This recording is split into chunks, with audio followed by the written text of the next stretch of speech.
오늘 이 새벽에 하나님께서 우리에게 주시는 하나님 말씀은 시편 99편 1절에서 9절까지 말씀입니다.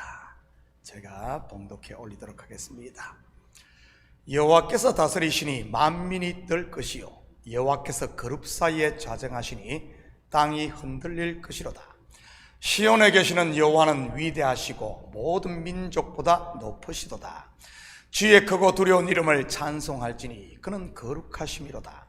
능력 있는 왕은 정의를 사랑하시느니라. 주께서 공의를 견고하게 세우시고 주께서 야곱에게 정의와 공의를 행하시나이다. 너희는 여호와 우리 하나님을 높여 그의 발등상 앞에서 경배할지어다. 그는 거룩하시도다. 그의 제사장들 중에는 모세와 아론이 있고 그의 이름을 부르는 자들 중에는 사무엘이 있도다. 그들이 여호와께 간구하며 응답하셨도다.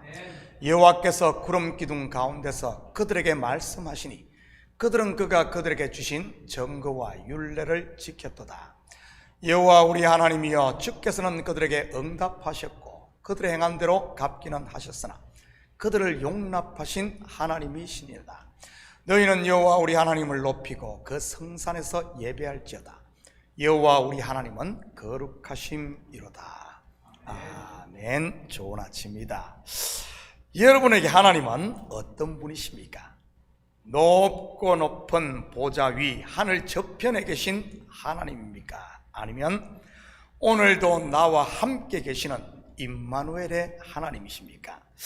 어쩌면 우리에게 하나님은 멀리 계신 하나님으로 느껴질 수도 있습니다.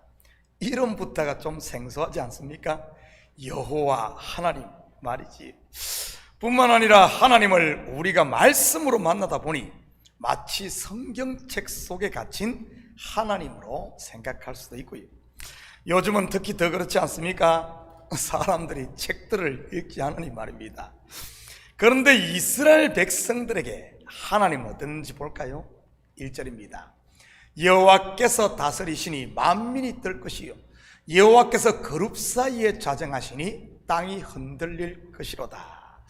하나님은 이스라엘을 다스리시는 분이었습니다. 다스린다는 말은 저 위에서 군림한다는 말이 아니라 보호하시고 필요를 채워주시고 그들의 갈 길을 인도하신다는 말입니다. 또한 하나님이 주신 율법이 곧 그들 실생활의 종교법이요 도덕법이요 국법이었던 것이고요. 우리가 법이라는 단어를 많이 사용하지 않아서 그렇지 이 사회가 전부 법 속에 움직이고 있지 않습니까? 특히 미국은 세계 그 어느 국가보다도 법에 의해 움직여지는 나라이고요. 우리가 운전을 해도 교통법의 테두리 안에서 움직이고 마트에 가서 그로서리를 사도 법 안에서 사고 비행기를 타도 교회에 와서 예배를 드려도 마찬가지인 것이고요. 빨간불에는 스탑, 파란불에는 진행, 시내 대부분의 거리는 스피드 리밋이 시속 25마일 다 법이지요. 마트에서 물건을 집어 마음대로 가지고 올 수 있습니까? 아닙니다. 반드시 계산을 해야 되는 것입니다. 법인 것이지요. 예배도 그냥 하고 싶은 대로 마음대로 드립니까? 아닙니다. 순서가 있고 질서가 있고 룰이 있는 것입니다. 이스라엘 백성들에게는 먹는 음식에도 먹을 수 있는 것과 먹어서는 안 되는 음식법이 있었습니다. 옷도 마찬가지인 거예요. 그러니 그들의 모든 일상이 하나님이 주신 법, 곧 하나님이 다스리고 계셨던 것이지요. 다르게 말하면 그들의 모든 삶이 하나님을 떠나서는 있을 수 없었던 것입니다. 그러니 하나님이 얼마나 가까이 느껴졌겠습니까? 또한 하나님이 어디에 계시다고 말합니까? 그룹 사이에 좌정하시니, 이것은 지성소에 모셔진 법궤의 모습인 것입니다. 더 자세하게 말하면 법궤 위 속죄소 말이지요. 이 속죄소의 다른 이름이 은혜가 베풀어지는 곳이라는 뜻의 시연자인 것이고요. 출애굽기를 보면 이스라엘 백성들이 광야를 어떻게 행진합니까? 성막이 그들의 중심에 있고 동서남북에 각각 세 지파씩 포진을 해서 진행을 합니다. 하나님이 어디에 계시다는 의미겠습니까? 이스라엘 백성들의 중심, 이스라엘과 함께 계시다는 의미인 것입니다. 그러면서 1년 1차씩 대속죄일에 대제사장이 양의 피를 가지고 지성소에 들어가므로 백성들의 모든 죄가 사함을 받았고요. 이것은 무엇을 말하는 것이겠습니까? 지금도 하나님, 멀리 계신 하나님이 아닌 우리와 함께 계시는 하나님이라는 말입니다. 이것을 히브리어로 임마누엘이라고 하는 것이고요.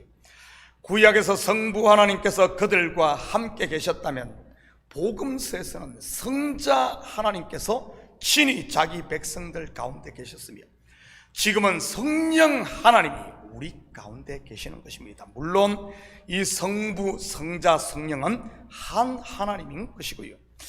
그분을 경외 곧 두려워하지 않는다? 무슨 의미겠습니까?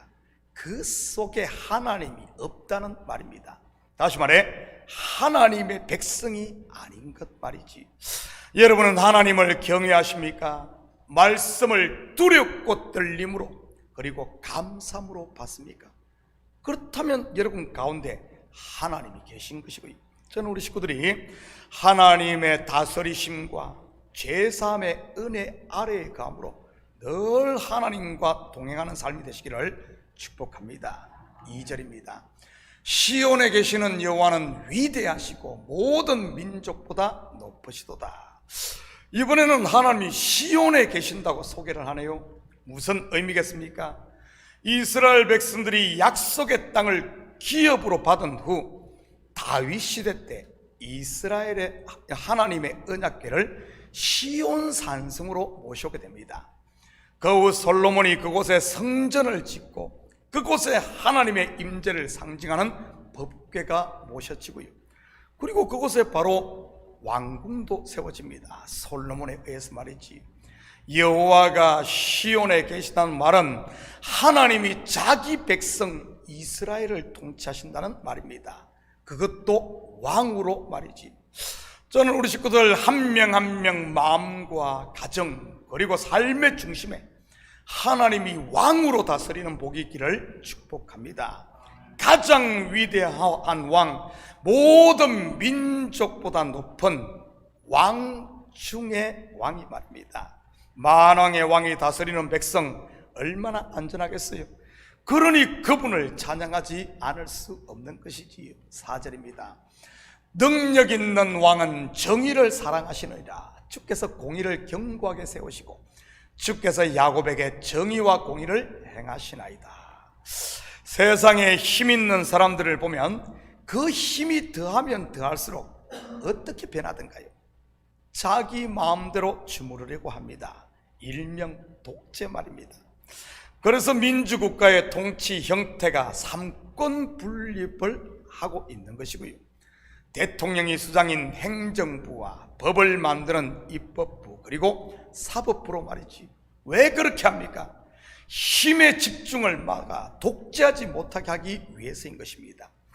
그런데 우리 하나님은 어떻습니까? 모든 능력과 권능을 가졌지만 정의를 사랑하십니다. 약자라고 무조건 옳다고 하거나 강자라고 무조건 잘못했다고 하지 않고요. 그리고 하나님께서 어떻게 공의를 세우셨습니까? 지난 새벽에도 공부했지만 바로 죄인들의 죄값을 친히 지불하기 위해 자기의 독생자를 십자가에 내어 주심으로 했던 겁니다. 그리고 그를 믿는 모든 사람들에게 의의 옷을 입혀주셨고요. 그러니 그 누구도 하나님 앞에 자랑할 수 없게 하신 것이지요. 왜냐하면 우리는 모두 전적인 하나님의 은혜로 구원받은 죄인들이었으니까요. 5절입니다. 너희는 여호와 우리 하나님을 높여 그의 발등상 앞에서 경배할지어다. 그는 거룩하시도다. 무슨 말입니까? 교만한 마음을 버리고 엎드리라는 말입니다. 참된 예배는 엎드리는 것이고요. 나의 잘남도, 나의 의로움도, 나의 성공도, 심지어 나의 실패나 죄악까지도 다 내려놓아야 한다는 말입니다. 어느 시시행 가사처럼 이 모습 이대로 주 봐두옵소서인 것이지. 그리고 잠잠해야 하는 것이고요. 그럴 때 임하는 것이 평강인 것입니다. 저는 우리 식구들이 예배 드릴 때마다 이 평강으로 가슴들이 가득가득 채워지시기를 축복합니다. 6절입니다. 그의 제사장들 중에는 모세와 아론이 있고 그의 이름을 부르는 자들 중에는 사무엘이 있도다. 그들이 여호와께 간구하며 응답하셨도다. 여러분, 이 세 사람의 공통점이 무엇입니까? 모두 하나님께서 세운 하나님의 일꾼, 곧 종들입니다. 모세는 애굽의 종살이 하던 이스라엘을 이끈 지도자로, 아론은 범죄한 이스라엘과 하나님 사이의 중보자로, 그리고 사무엘은 400년간의 암흑의 역사 사사기를 마감하고 다윗 왕조의 새 시대를 여는 일꾼으로 말이지. 또한 이 세 사람은 전부 예수 그리스도를 예표하는 인물이기도 하고요.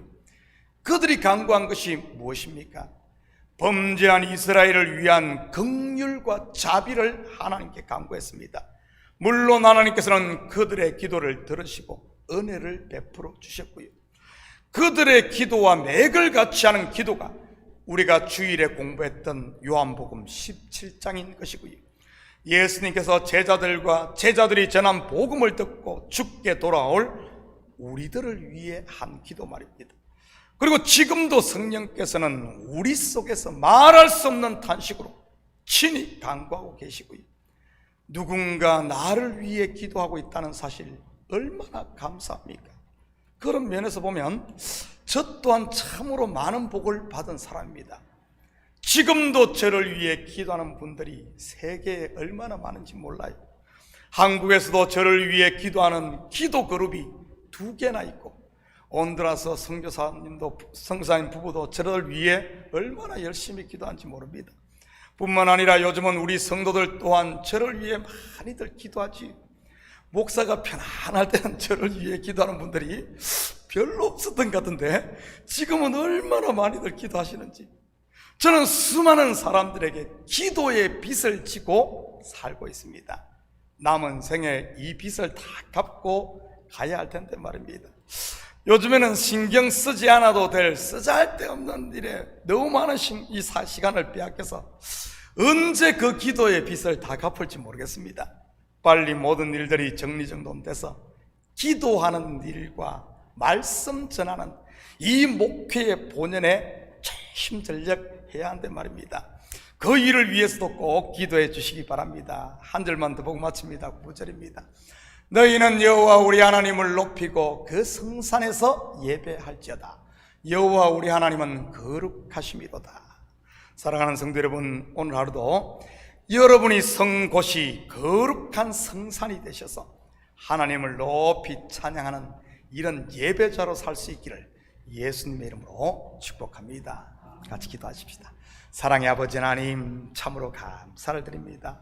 우리를 예배자로 부르신 하나님, 맞습니다. 이제는 주님의 발등상 앞에 엎드려 참된 예배를 드림으로 아버지 하나님, 우리 마음에 평강이 있고 감사가 있고 우리 삶의 현장에 은혜와 평강의 열매들이 주렁주렁 맺히고 하나님을 기쁘시게 하는 그리스도의 빛을 비추며 사는 저희들 되게 도와주시옵소서.